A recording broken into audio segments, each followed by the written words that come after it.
What's up, people of YouTube? F-Man Critic back, and, well, happy Easter, everybody. But I do want to start off this review by saying 20 days ago, there was an actor who passed away, and that actor was Val Kilmer. He's been in a lot of good movies, but one of his most famous role was the Prince of Egypt. DreamWorks' second made movie, and it was really good, and it was the most expensive movie at the time, and it had a list of actors and actresses, and it had Val Kilmer playing the star as Moses, and well, so to honor his memory, and because it's also Easter, we are going to review The Prince of Egypt together. Anyway, so how did this movie begin exactly? Well, it starts off with some reading saying how the story is based off of something that happened in the Bible, And basically, what happens is we get introduced to ancient Egypt with all the people being treated like slaves, and being forced to build stuff, and because since the population was getting bigger and worried of an uprising, the Pharaoh sends his army to go door to door, killing the population, killing all the babies. Jesus Christ! And this movie was marketed for kids, no joke. Anyway, one of the mothers was preventing her baby for the same fate. She puts him in a basket and put him in the river for his own safety. And that baby is very, very, very lucky. I mean, for God's sakes, it goes through a bunch of stuff like hippos and a fish net, and almost gets trampled by boats. Yeah, seriously, I can't believe that actually happened to Moses. Wow. The things they left out of the Bible. The baby, it arrives to the queen, and the queen, instead of, turning it into the guards and stuff, she sees it and sees, oh, what a cute baby. Let's adopt him. Good call. Well, anyway, the baby grows up into Moses, and him and his brother are basically, just being best bros, really. And since they're royalty, they basically get to cause anarchy and not give a care in the world about the people that worked hard to build the property that they're working on. But I do like this joke, though. Admit it, you've always looked up to me. Yes, but it's not much of a view. But Moses and Ramesses' antics do come back to bite them in the ass, because their father, who is the Pharaoh, scolds them and tells Ramesses he's got expectations to live up to. Basically, Ramesses, he basically just wants to, make his father proud, appeal to those expectations. Trust me, buddy, you're better off not appealing to anyone's expectations. Take from me. But Moses, he's basically just being a good bro, trying to be silly, but at the same time supportive and caring to his bro. I gotta admit that the chemistry between Moses and Ramesses is really amazing.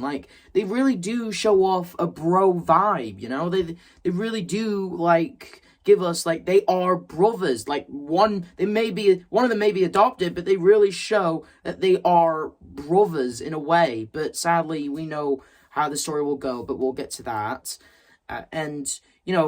Anyway, one night during Moses, he tries to capture this girl who was supposed to be for him, and later in the film does become his wife.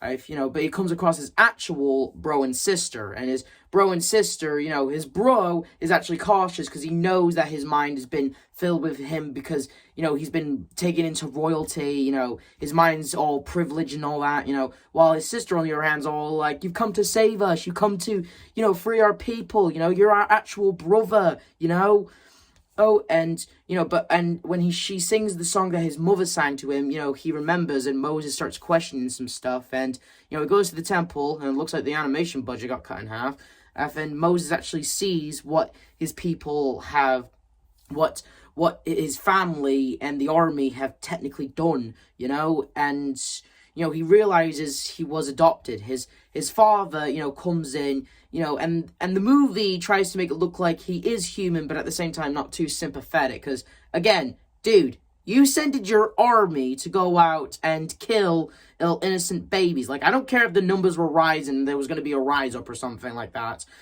Dude, you sent up an army to kill babies, infant babies. Dude, what the hell's wrong with you? And I don't care if they were just slaves. Dude, they're still a human, bro. Come on. And I know it was a different time back then, but come on. Anyway, Moses realizes he's adopted. He tries to go confront Ramsey about it, but when he sees what his royal family does to his people, and when he sees an ordinary dude getting whipped, he accidentally comes in and he accidentally kills the guard, and Moses freaking out, realizing his entire life has sort of been a lie. He runs away, saying goodbye to Ramsey in a very heartbreaking scene. Moses, he gets smaller as the background gets bigger. Really clever stuff, and, at first, he's just ready to just let the sand eat him, just ready to die until, he's rescued by a camel, and then he's taken to water, and, he meets up with the girl later in the movie, and, he's taken in by the village, and, everyone is very friendly to him, and Moses, having this big load of self-doubt on him, feel like he doesn't deserve to be treated because he hasn't done anything to earn it.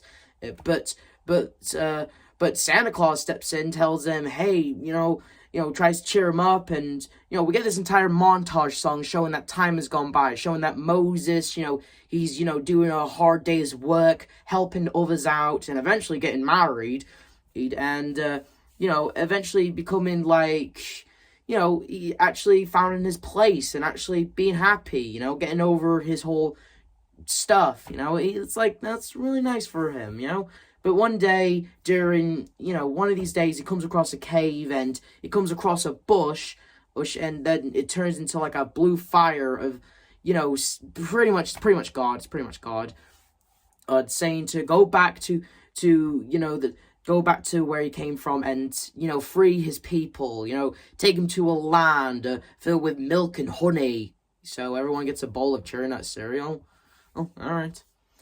Anyway, Moses, being told that he needs to go back and free his people, he goes and takes his wife, and, he goes back, and Ramsey, who, apparently is now out feral, I'm guessing the dad passed away. I mean, okay, for one thing, if I'm being honest here, my complaint with this movie is, how much time has gone by when Moses left?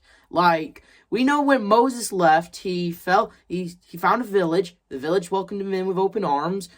He did his part. He fell in love, got married, and just some time gone by. And apparently, considering the fact that when he comes back, apparently his bro's been busy because he has a kid now. So how much time did Moses leave, actually, Whatever, the film doesn't really explain it. And, Ramsey, he basically pardons Moses and basically says the title of the film. He is the Prince of Egypt. Roll credits.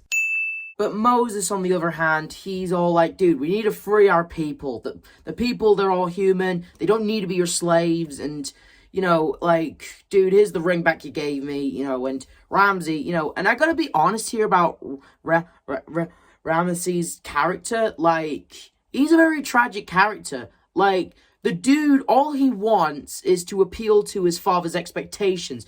Try to make sure there's no uprising. Try to make the ancient Egypt, a place that his father wanted and all their ancestors would have wanted. And here's what I have to say, dude. F expectations, okay? You're your own person, okay? You don't need to, do all this, man. I mean, your own person. I mean, your bro just came back, showed he has magical abilities, turned his stick into a snake with personality, and you're not gonna, just do this one solid for him, bro? It's kind of, he's, I get where he's coming from, on some angles, he's got expectations, he doesn't want to make his father disappointed, that's the reason he became feral and stuff. So that's why he does what he does. And when Moses comes back and, doesn't want to technically be part of this family anymore, I can understand where Ramesses is coming from. All he wants was his brother back. And when his brother finally came back, he's changed. He's different. He's not the bro he recognizes technically, So, again, this guy's kind of a tragic character. And I also just feel kind of sorry for him. I'm just saying. So, and because Moses doesn't want to be back into royalty, every slave has to, have the double work, and basically the movie, it basically follows again from the story from the Bible, Moses, he tries to tell Ramesses to, free his people. He says no. He tries to pull some tricks from God. Ramesses also has tricks from his side, and basically the plague comes across. Basically all the curse, and it's a really, really cool scene. It's a really cool scene of the animation, the visuals, the camera angles. Yeah, it's a really cool scene in, about like I've heard of sibling rivalry before, but this is a whole new level. And basically it's just the same trick. Moses says, "Let my people go." Ramesses says no, and so forth. That's the seventh plague from God. And Moses, he tries to talk to him again, and Ramesses, kind of drunk, I'm assuming, and they try to reason, try to be like the brothers that they were, and be all like imagine what and Ramesses' child, he witnesses all the wall paintings, and Moses tries to warn him about this. If he doesn't let those people go, think of your son. And Ramesses once again tells him no. And well, here comes the big part, the angel of death. Now, this scene is crazy. Again, this movie is a kids movie, and let's just say this though, this movie that's meant for kids is dark. And by that, yes, there's a lot of dark in the screen, but no, this movie is dark. The angel of death, the whole thing that they have to, take the blood of a lamb and put it on the door and stuff, it was crazy, and the hints that some firstborn kids died, that shit was crazy, straight up. And well, since Ramesses didn't take the blood of a lamb, his kid bites the dust, and straight up, dude, again, I genuinely feel more sorry for him now, straight up, he just lost his kid, Moses tries to comfort him, but he's all like, "You have my permission, your people can go." He's done with Moses now, because his son is gone, and Moses, he basically not only lost his nephew, but in a way, he also lost his brother. That really sucks. That scene just punches you, but it's, despite, Moses being upset that he lost not only his nephew, but also his brother, his sister basically sings about how all their prayers have been answered, and basically everyone is excited because they can move on and be free. But Ramesses, changes his mind off screen, by the way. And I just want to say this, Ramesses, dude, I get it that you're mad at Moses. I get it that you have expectations to appeal to, but dude, just give it up, man. Dude, what, how are you still in control, man? All the slaves are going free, and I get it that you still technically have an army, but we see in some of that montage, that army does go with Moses. So, I'm surprised this dude is still in power, despite, everyone leaving, Oh, and what are you even gonna do when you get to them? I mean, he is planning to kill them all, but dude, come on, man. And this could have all been avoided. Your son could have still been alive, if, But hey, not to pour salt in the wound, but I'm just saying, man, I'm sorry, Ramsey, if you had to go for all that, but I'm just saying, it's just not worth it, man. Come on. And the whole him changing his mind off screen, it was But hey, if he didn't change his mind again, and we wouldn't get the most beautiful and most visually beautiful scene in the entire movie, I heard this scene took 3 years to make. 3 years to make. I heard. And it is a very beautiful thing, and it really shows. It really shows, it does, And, Ramesses, he's flushed away, and Moses, he's basically saying goodbye to him, and again, it's honestly a really sad sight to see. I mean, these two, despite one of them being adopted, you really felt like they were brothers, You really felt like they were brothers, And, I'm just saying, it's kind of crazy how, Moses being adopted, his adopted brother was more like a brother than his actual brother. I don't know, I just wanted to point that out there. And, honestly, again, this guy, he's just really a tragic character. I just feel really sorry for Ramesses, he had expectations to appeal to. He lost his son. He lost his brother. now he's probably lost all of his power. Again, I just feel sorry for this guy. Anyway, let's wrap up this movie. Anyway, after going through all that, Moses comes in with the 10 Commandments, and that's the end of the Prince of Egypt movie. And it's really crazy cool, you know? Just it is DreamWorks' second movie, you know? Second movie. And it took a while to make, I heard, you know? And remember, this came out before all this. You know, I was gonna let you become part of my most erotic fantasies. Could you imagine getting this first before Ants? You know, that'd been, really crazy. Now, that would have really kicked off of DreamWorks, you know? Don't get me wrong, I still love Ants, but, again, this movie was something, you know? It was, it was visually great. There was a ton of great callbacks, and I love a good callback. And, you know, the villain, you know, he's more sympathetic rather than pure evil. And, again, Moses as a character, he was an awesome character too. And this story was a really good story. And even though it's been retold again and again, it has been told more times than A Christmas Carol. And you know, despite...